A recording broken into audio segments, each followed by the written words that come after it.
Hello dear friends, welcome back to my channel. Today I am going to recite a beautiful poem on environment. It's time to prevent, written by Monica Jean. So let's get started. Water is not worth drinking. Air is not worth breathing. Land is not worth living. Oh God, what is happening? Noise is unbearable. Food is not edible. Diseases are incurable. Now this is unavoidable. Forests are disappeared.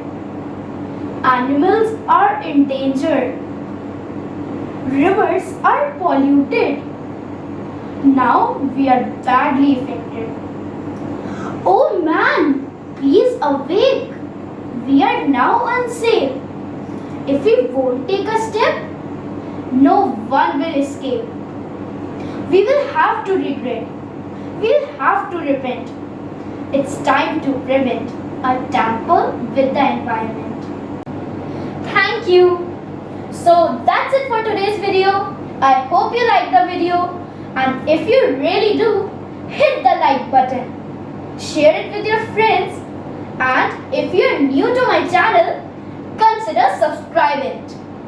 So, take care and bye-bye.